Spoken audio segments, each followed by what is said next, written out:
تاسو کو پښتون قوم د دنیا د نورو قومونو سره څنګه په څنګه تل غواړي ناغو ته په خپل ځان کې بدلون دا وست غواړي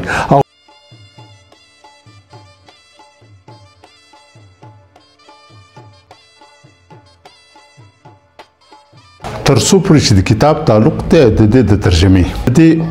ترغیب والا ودي خان بابا او اجمل خټک بابا زه د تیار کوم چې دا شروع کا کتاب په کال 1940 شپیتم کې خان عبدالغفار خان د افیشل بایوګرافي په شکل کې په دلی کې چاپ شو سرکاري تور لیکن دلته پاکستان ته نو راغلی بیا په وسیلو باندې ماته ترلاسه شو نو زه په هغه ورځو کې لږ زیات پولیټیکل اکټیویسټ ما نو جلسو ته پروګرامونو ته دې ته بتلمه ولی خان د خدای پاک سره د خاورو په جنتونو کې هغه ماته وی چې بچیا دي صاحب دی چې د ارچا په معاشره کې خپل کرداري ته دې چې چلو کا چې دې علمي طرف ته توجه کا او د دې کتاب ترجمه وکا بیا اجمل خټک صاحب زمون کور ته راغلو او د پښتو ادبي سوسایټي نور مرګریو مو دا کتاب هغه ماته وی چې دا مهدي شاه بچا پښتون رساله بیا جاری کړل نو ته دا رو دا کوه په مزه ځان په تنګو مو او الته لګه نو دا چې کله مکمل ترجمه شون بیا بل کتابي شکل ورکو دا داغو د وینا کو زما د سوالکا حکم ما غاڼو د دغه دوړو مشرانو په حکم باندې ما دا شروع کو اول سو میاشتې مې د شاه باچا ادارت کې هغه څو قسطونه چاپ شو بیا پښتون رساله بند شو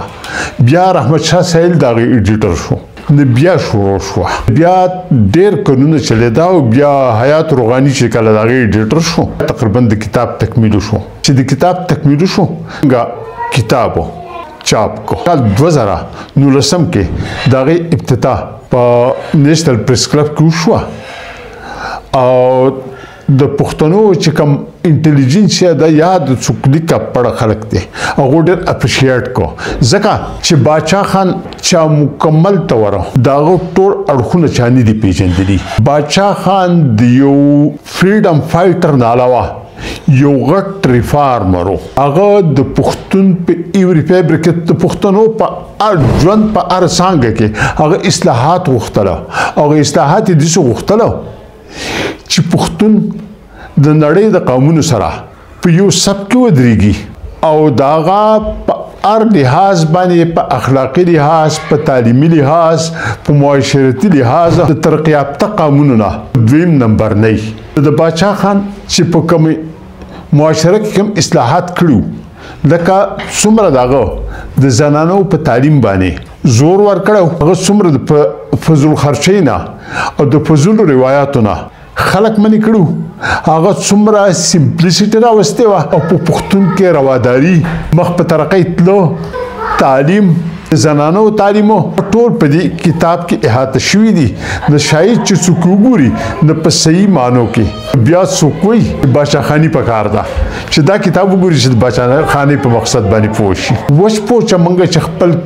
کلچر سپریارټي کم کانسپټ دا غيوم دغه کړل چې پتا شو کې د اصلاح ضرورت ده تاسو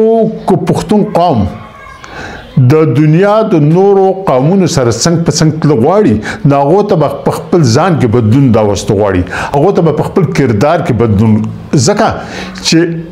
تبع ال ترقی کې تبع ال د قومونو سره وګت نه شو سیال کېږي با چې ته هغه ریشنل ویلیوز په ځان کې پیدا کړي